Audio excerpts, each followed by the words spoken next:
You are listening to a 31 Pearls production audiobook. All rights are reserved. Morals and Precepts, Chapter 17. The Physical Body. My children, contemplate the nature of your own bodies. The fruits of the field provide the flesh, and the stones of the earth the framework. How wonderfully you are made!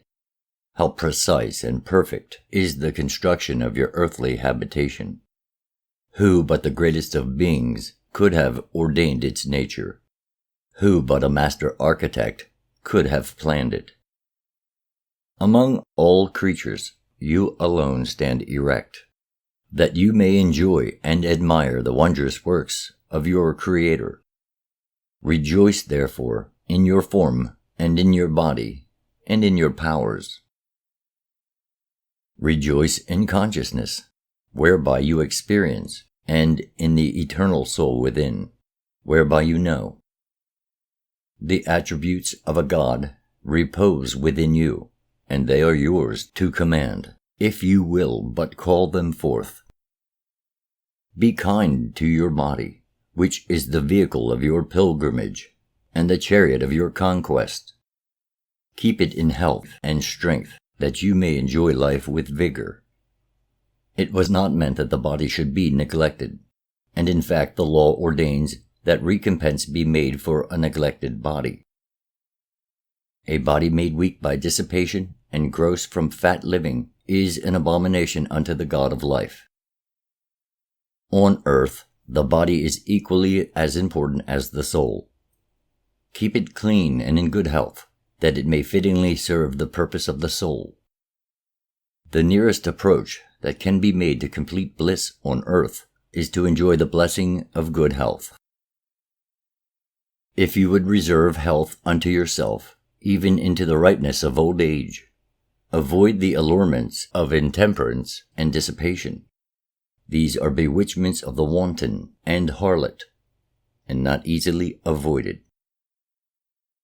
When she spreads her delicacies before you, when her wine sparkles in the cups, when, with sweet smiles, she induces you to cast care aside, then the hour of danger is at hand, and therefore let prudence come to your aid.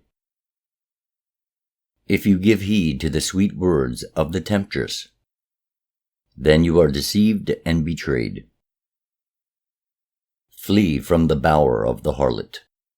Her face and form are fair, but underneath the core is rottenness.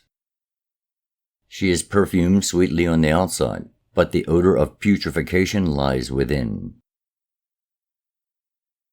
Her deceptive promises of joy are gates leading into the road to madness, and her pleasures lead to disease and death.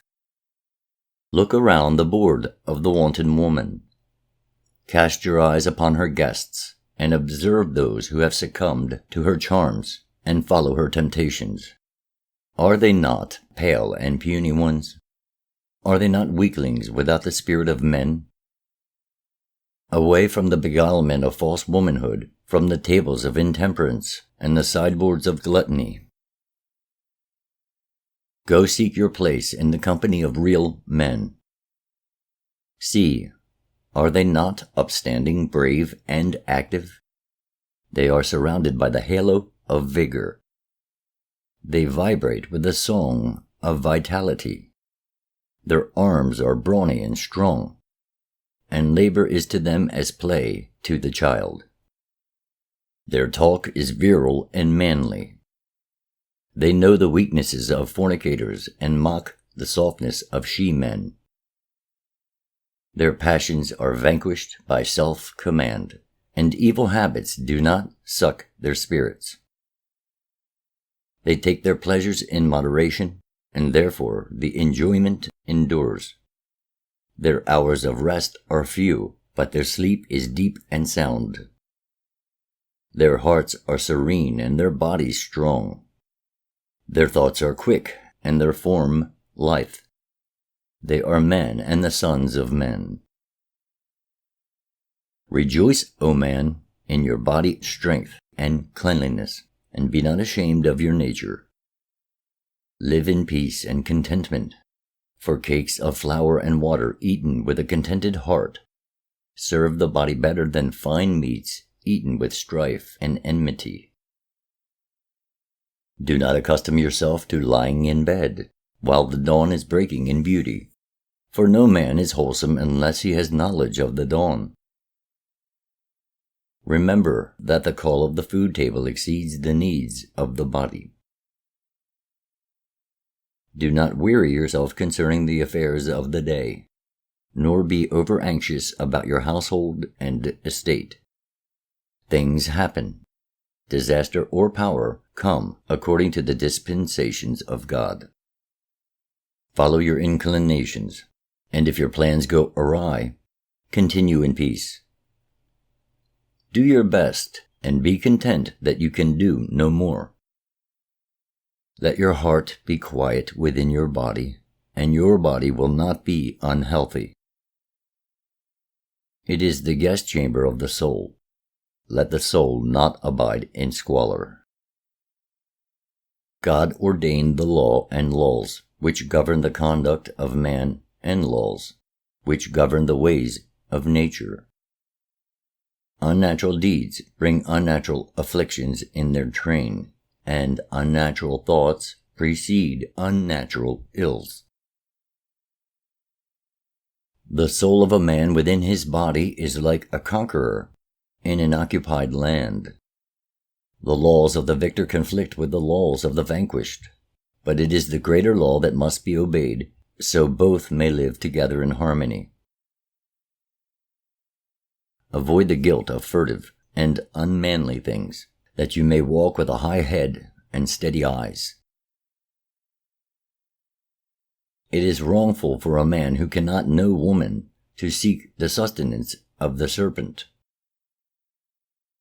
Your nose is ever ready to savor the sweetness of perfume, and your mouth delights in delicacies of the table. Your eye is ever alert for beauty.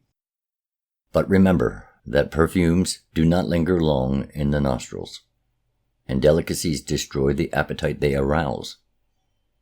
Beauty seen too often ceases to stir the heart.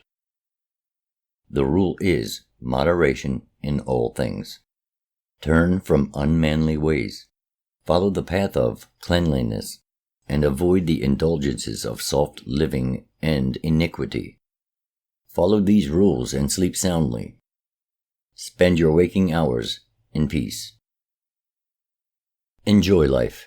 Take whatever it gives with high spirits. When it bestows contentment, be contented. When it presents the test, rise above it. And when disaster strikes, meet it like a man.